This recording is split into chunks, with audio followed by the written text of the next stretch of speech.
Безендіру жолы өте оңай, торттың рецептісімен бөлісетін боламын.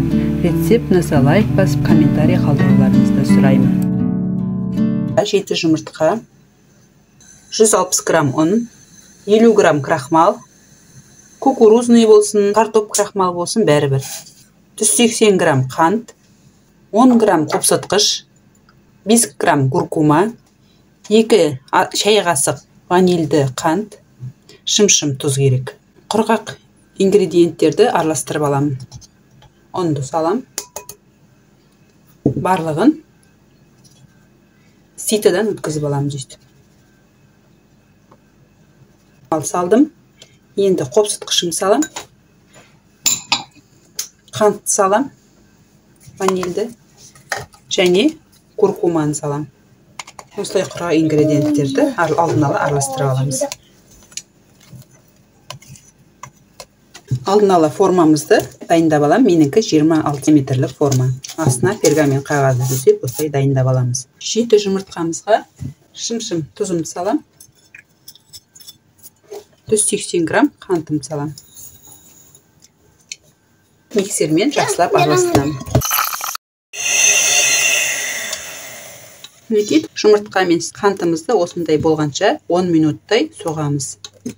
Ағарғанша, көлемі үлкейгенше. Енді құрғақ ингредиенттерімізді жайлап 2-3 қайтара отырып саламыз.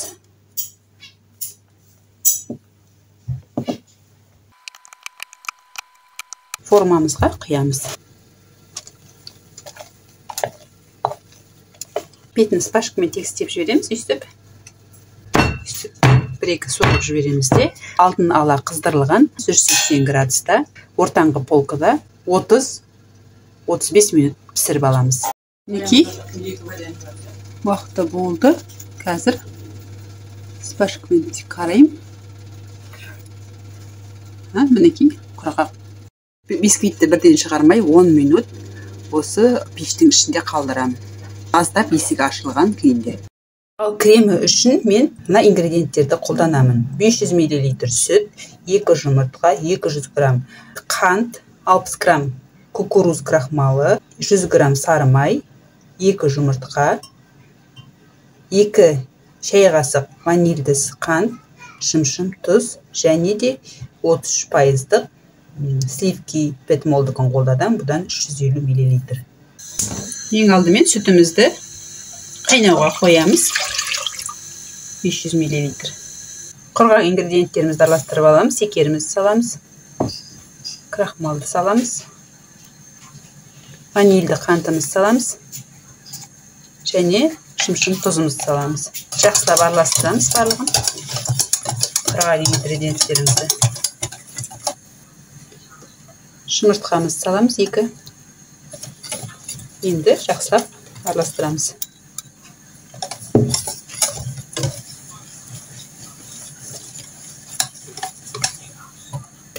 Үстіп жақсылап араластырып аламыз.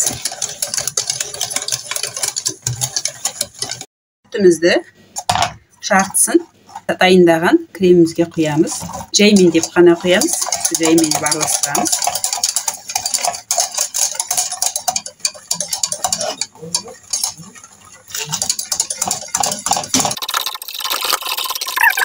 Қайтадан сүтімізді қойамыз.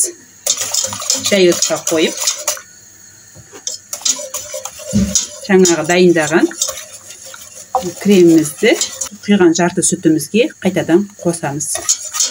Жайлап араластырай отырып, екеуін біріктіреміз. Қоюланып қайнағанша үстіп былғаймыз. Крем бейнесіне енгенге дейін былғаймыз. Бая отта пісіреміз.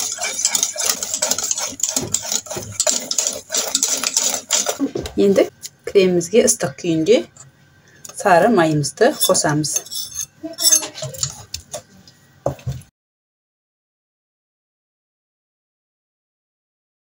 Бетін пленкамен жауып, суытуға қоямыз.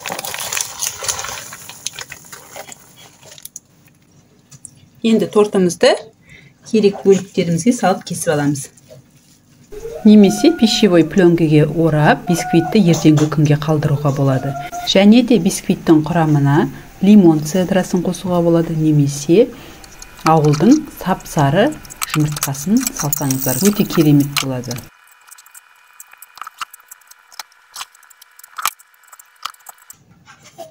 Енді жан-жақ бөліктерінен кесіп аламын.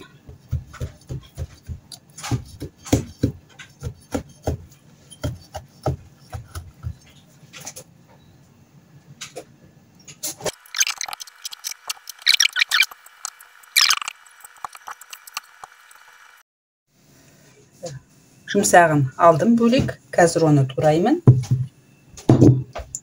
Ал суын бисквитті су нәрлендіру үшін пайдаланамын.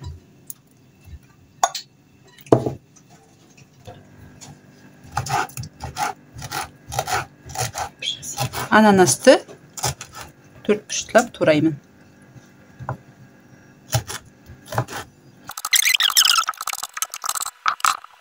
Сливкемізді ыдысымызға құйып аламыз. Салқын сливке болу керек, міндетті түрде 33%-дан жоғары. Орташа деңгейде соғамыз. Өте қатты соқпаймыз, осындай ортаңғы күйге дейін соғамыз. Өте қатты күйге ендірмейміз. Саламыз ыдысымызға. Кремімізді блендерге үстіп араластырып аламыз.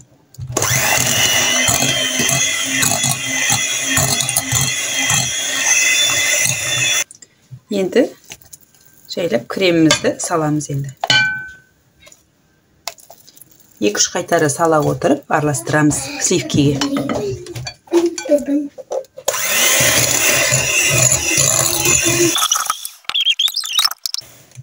Мінекей пломбир креміміз дайын.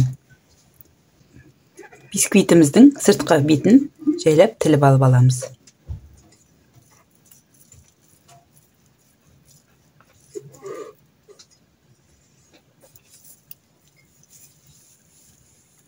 Кесіп алған бисквит тілімдерін тілеміз. Пышақпен кесуге де болады, немесе қолмен үксекте болады.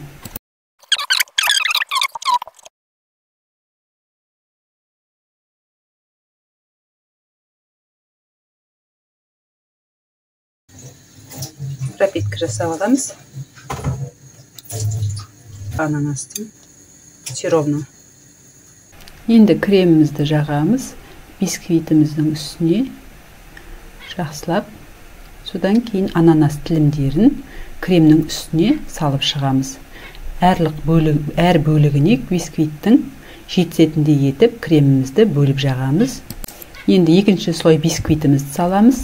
Осылай саламыз және әр осылай жасаған бөлікті қайталап отырамыз. Жаңағы басында жасаған әрекетімізді осылай қайталап отырып кремімізді жағып шығамыз түгелімен. Және де көріп отырғаныңыздай торттың астына мен жан-жағына қиып төртбұрыштап пергамент қағазын салып шықтым. Себебі қазір кремін жаққанда жан-жағы бүлініп қалуы мүмкін. Сондықтан жан-жағына торттың пергамент қағазын төртбұрыштап қиып салып аламыз ең алдымен. Мен оны сіздерге видеода көрсетуді ұмытып кетіппін. Қазір мен ең соңында пергамент қағазды алғанда өздеріңіз көресіздер.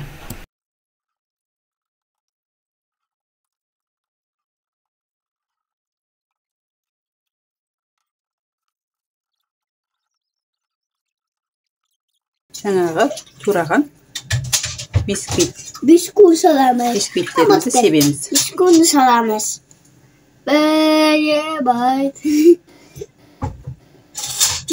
Biskune.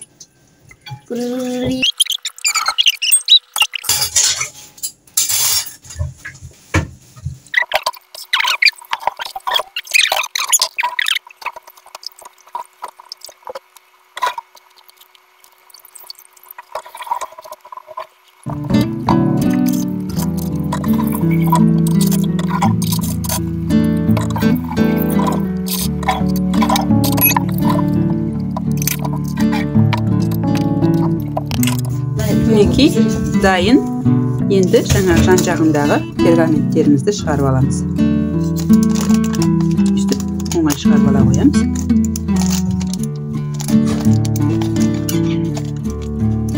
Мінекей жан жағы тап-таза болады. Осылай пергамент қойып қойсақ.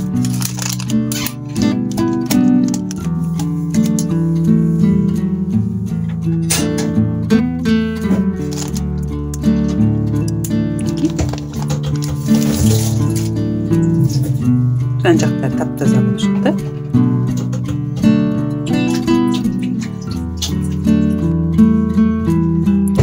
Мынандай мимоза тортын дайындадым. Өте әдемі торт.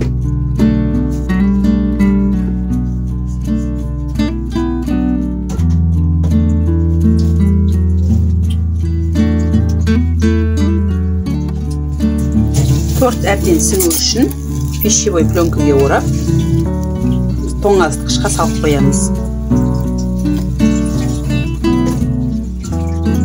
Осылай пищевой пленкаға орап, тоңазытқышқа салып қоямыз. Сосын таңертең кесем, кешке дайындадым. Енді таңертең кесемін. Мінекей осындай қарапайым торттың рецептісімен сіздермен бөлістім. Жасалу жолы өте оңай, және де безендіру жолы да оңай, себебі ешқандай арнайы құрылғының қажетінсіз жасауға болатын торт. Өздеріңіз де жасап көрсеңіздер болады.